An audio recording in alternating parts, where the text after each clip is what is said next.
Hello student, welcome to business studies. तो student, आज हम परफॉर्मेंस अप्रेजल का नेक्स्ट टॉपिक के बारे में डिस्कस करेंगे। जो नेक्स्ट टॉपिक हमारा है वो प्रोसेस ऑफ परफॉर्मेंस अप्रेजल है।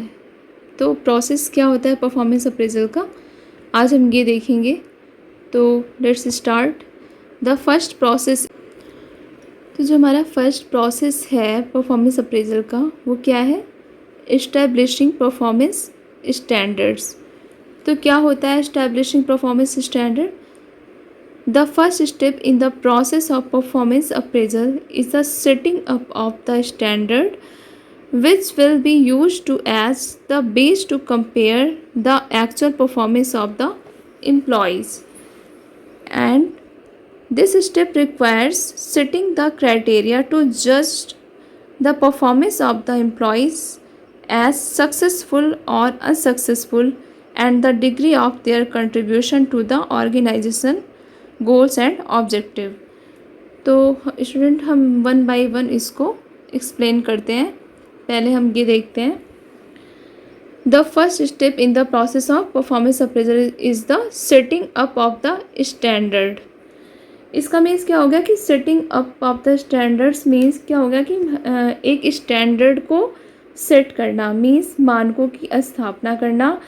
मीन्स क्या हो गया स्टैंडर्ड सेट करने का कि मीन्स ये होता है कि perform an activities. It means establishing a level of excellence in whatever activity or job we are performing। ठीक है, मतलब क्या एक्टिविटी हम परफॉर्म कर रहे हैं, ये होता है स्टैंडर्ड सेट करना। ठीक है, जिसका यूज़ हम एम्प्लॉयज़ की, इसमें लिखा है ये कि standard which will be used to as the base to compare the actual performance of the employ. एक स्टैंडर्ड सेट करना ऑर्गेनाइजेशन में जिसका यूज़ हम एम्प्लॉयज़ की एक्चुअल परफॉर्मेंस के लिए करते हैं। ठीक है, नेक्स्ट हम देखते हैं, this step requires setting the criteria to जज the performance of employees as successful और unsuccessful and the degree of their contribution to the organizational goals and objective. तो स्टूडेंट, इस स्टेप में हम ये देखते हैं कि एम्प्लॉयज़ की जो परफॉर्मेंस में कितना वो सक्सेसफुल है और कितना अनसक्सेसफुल है, और साथ में ये देखते हैं कि ऑर्गेनाइजेशन का जो गोल और ऑब्जेक्टिव होता है उसको फुलफ़िल करने में एम्प्लॉयज़ अपना कितना कंट्रीब्यूशन दे रहा है। ठीक है, इस स्टेप में यही बताया गया है कि एम्प्लॉयज़ जो है वो अपनी परफॉर्मेंस में वो कितना सक्सेसफुल है और कितना अनसक्सेसफुल है, और ऑर्गेनाइजेशन का जो गोल्स और ऑब्जेक्टिव होता है उसको अचीव करने के लिए एम्प्लॉयज़ अपना कितना कंट्रीब्यूशन दे रहा है ऑर्गेनाइजेशन के लिए। ठीक है, कितना कंट्रीब्यूशन दे रहा है, और इसके लिए ऑर्गेनाइजेशन को जज करने के लिए एक क्राइटेरिया बनाई जाती है, क्राइटेरिया की आवश्यकता होती है। यहाँ पे क्राइटेरिया का मीन्स स्टूडेंट यार्डस्टिक होता है। ठीक है, यार्डस्टिक बोलते हैं इसको क्राइटेरिया का। ठीक है, तो ये इसका मतलब हो गया इस्टेब्लिशिंग परफॉर्मेंस स्टैंडर्ड का। तो नेक्स्ट हम देखते हैं, नेक्स्ट हमारा क्या है, communicating the standards. It is the responsibility of the management to communicate the standards to all the employees of the organization. The employees should be informed and the standards should be clearly explained to the employees. तो student, next हमारा communicating the standards आता है।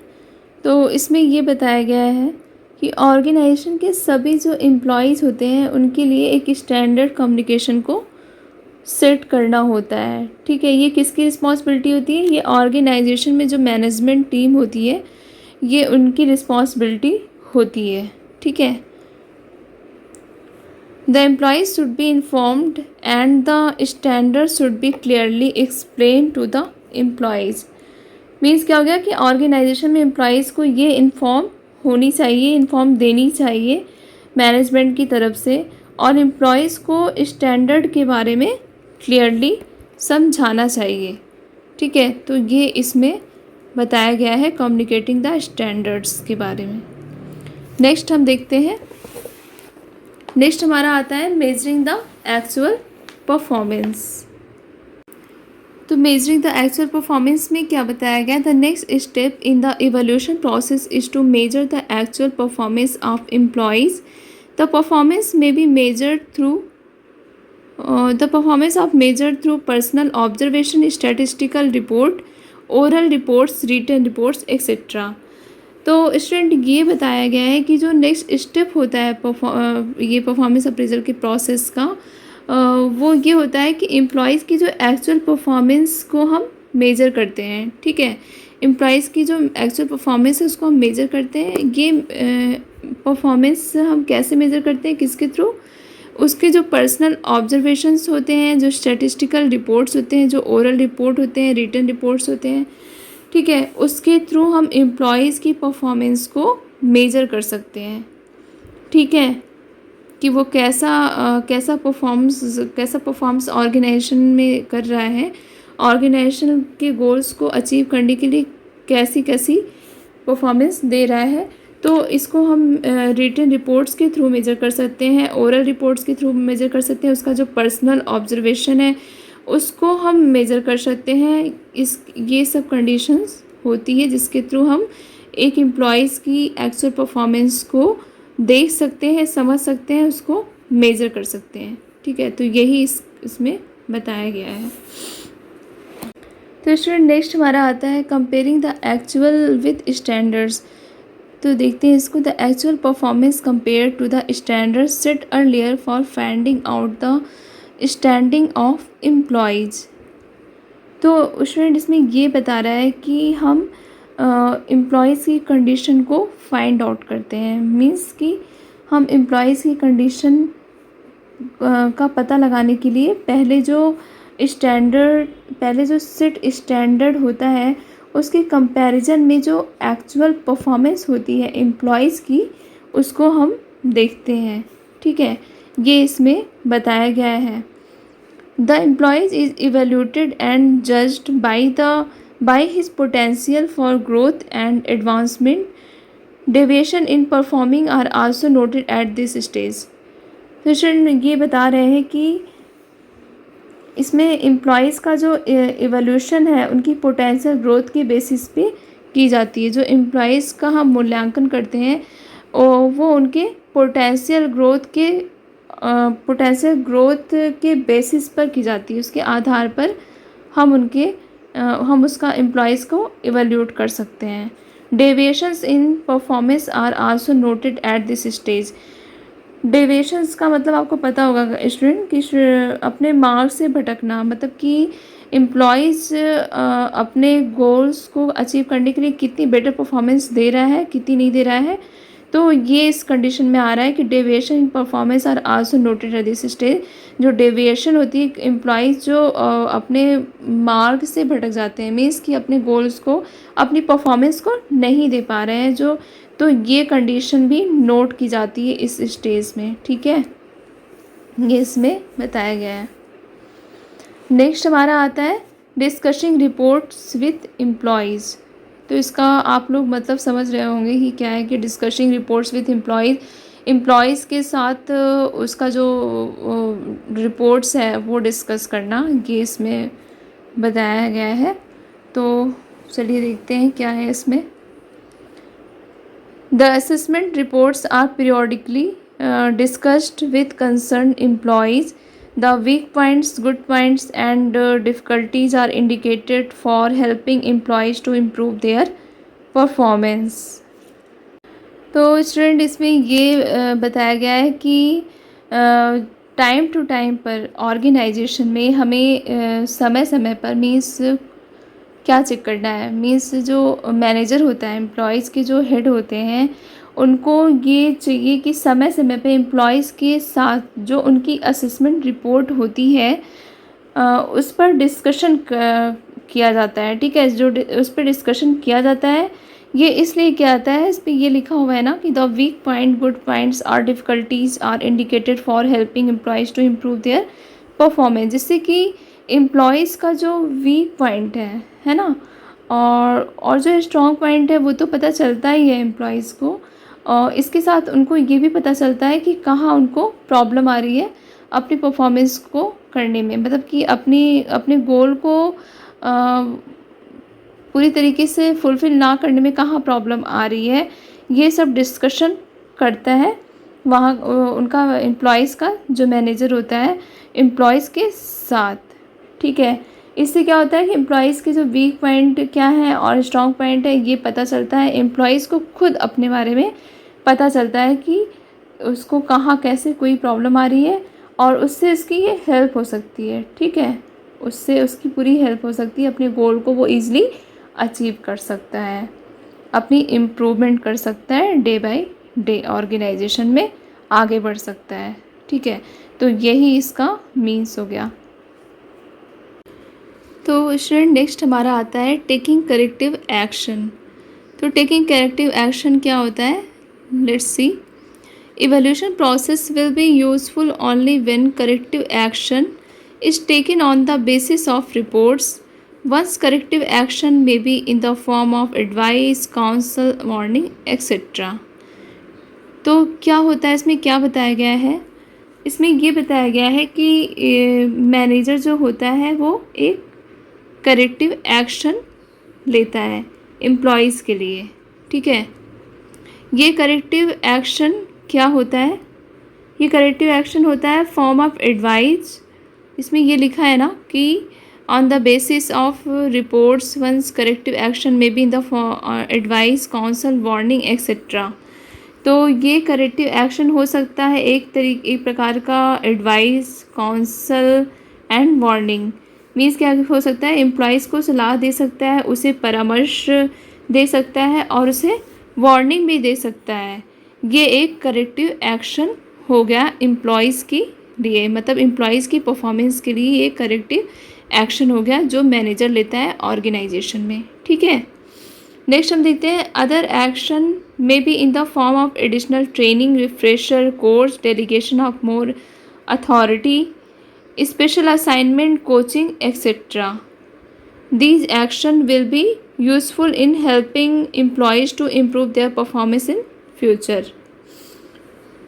तो इसमें क्या बताया गया है, इसमें ये बताया गया है कि जो मैनेजर होता है, जो एक्शन होता है वो एक प्रकार का एडिशनल क्या होता है, एडिशनल ट्रेनिंग होता है। मीन्स क्या, एडिशनल ट्रेनिंग का मतलब ये हो गया कि एक्स्ट्रा ट्रेनिंग प्रोवाइड करना एम्प्लॉयज़ को। ठीक है, रिफ्रेशर कोर्स मीन्स क्या होता है कि जो एम्प्लॉयज़ को जो बताया गया है, जो डायरेक्शन दिया गया है गोल को अचीव करने के लिए, जो इन्फॉर्मेशन दी गई है उसको फिर से बताना। रिफ्रेशर कोर्स मतलब दोबारा उसको रिपीट करना, फिर से बताना हर एक चीज़ के बारे में। डेलीगेशन ऑफ मोर अथॉरिटी, यहाँ पर डेलीगेशन ऑफ मोर अथॉरिटी का मीन्स क्या हो गया स्टूडेंट, कि मैनेजर जो होता है वो अपने वर्क को असाइन करता है अपने सबऑर्डिनेट के लिए। तो यहाँ पे इसका मतलब यही हो गया delegation of more authority. Special assignment मतलब स्पेशल असाइनमेंट, एक्स्ट्रा असाइनमेंट देना एम्प्लॉयज़ को,